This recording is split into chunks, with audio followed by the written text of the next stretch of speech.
നമസ്തേ ഗുരുജി, നമസ്തേ ഗുരുമ. എൻ്റെ പേര് ധർമ്മരാജൻ, ഭാര്യ തങ്കമൻ. ഞങ്ങളുടെ 41 ദിവസത്തെ മെഡിറ്റേഷൻ കഴിഞ്ഞു. അനുഭവങ്ങൾ: ഞാൻ വേറെ ഒരു ലോകത്തേക്ക് പോകുന്നതായി അനുഭവപ്പെട്ടു. അവിടെ പുഴയും വെള്ളം കെട്ടി നിൽക്കുന്ന പാടങ്ങളും മരങ്ങളും മലകളും ഗോപുരങ്ങളും ശക്തമായ പ്രകാശവും കണ്ടു. അനവധി ദിവസങ്ങളിൽ ഒരു അമ്മയെയും കുട്ടിയെയും കണ്ടു. ചില ദിവസങ്ങളിൽ കുട്ടിയെ മാത്രം കണ്ടു. അവൻ എൻ്റെ അടുത്ത് വന്ന് നിൽക്കും. ഗുരുദേവനെയും ഗുരുജിയെയും സാധാരണയായി കാണാറുണ്ട്. ഭഗവാൻ ശ്രീകൃഷ്ണനെയും ഭഗവാൻ പരമശിവനെയും ഹനുമാൻ സ്വാമിയെയും അയ്യപ്പസ്വാമിയെയും ഗണപതിയെയും കാണാറുണ്ട്. വളരെയധികം നിലവിളക്കുകൾ കത്തി നിൽക്കുന്നതായി കണ്ടു.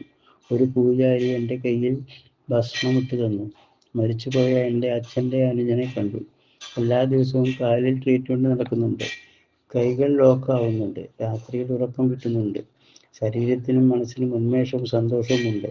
രാത്രിയിലെ ഭക്ഷണം 6 മണിക്ക് മുൻപ് കഴിക്കുന്നതുകൊണ്ട് ഒരു തരത്തിലുള്ള വിഷമവും ഇല്ല. കാലങ്ങളായി ഞങ്ങൾ രാത്രി 8 മണിക്ക് ശേഷമാണ് കഴിക്കാറ്. ഞാൻ സ്ഥിരമായി മദ്യം ഉപയോഗിക്കുന്ന ആളാണ്. 2022 ഡിസംബർ 25-ാം തീയതി മദ്യവും ശവക്കറിയും നിർത്തി. തലേ ദിവസം വരെ ഇത് രണ്ടും ഉപയോഗിച്ചിരുന്നു. ആദ്യമൊക്കെ ഞാൻ ഏത് സമയത്തും മദ്യം കഴിച്ചിരുന്നു. ഓണം, വിഷു, ഉത്സവങ്ങൾ ഈ ദിവസങ്ങളിൽ പകലും രാത്രിയും കഴിക്കും. മീൻകറിയില്ലാതെ ഭക്ഷണം കഴിക്കാൻ ബുദ്ധിമുട്ടായിരുന്നു. ഇത് നിർത്തിയതിന് ശേഷം എനിക്ക് ഒരു ബുദ്ധിമുട്ടും ഉണ്ടായിട്ടില്ല.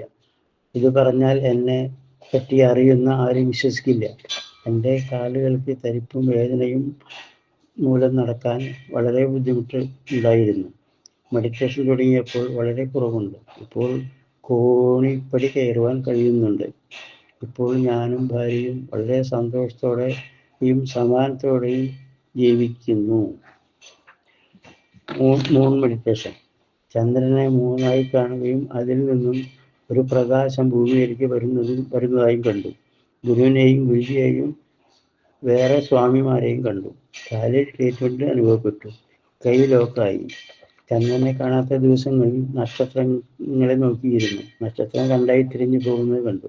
എല്ലാ ദിവസവും ഇത് അനുഭവപ്പെട്ടു. കാലിൽ ട്രീറ്റ്മെൻറ്റ് കിട്ടി. കൈകളിൽ ലോക്കായി. മെഡിറ്റേഷൻ തുടങ്ങിയതിന് ശേഷം ഞങ്ങൾക്ക് ശരീരത്തിന് ഉന്മേഷവും മനസ്സിന് സമാധാനവുമുണ്ട്. നാളെ 15 ദിവസത്തെ ബ്രേക്ക് കഴിഞ്ഞു. മെഡിറ്റേഷൻ തുടരുവാൻ ഗുരുജിയുടെ അനുവാദത്തിന് വിനീതമായി അപേക്ഷിക്കുന്നു.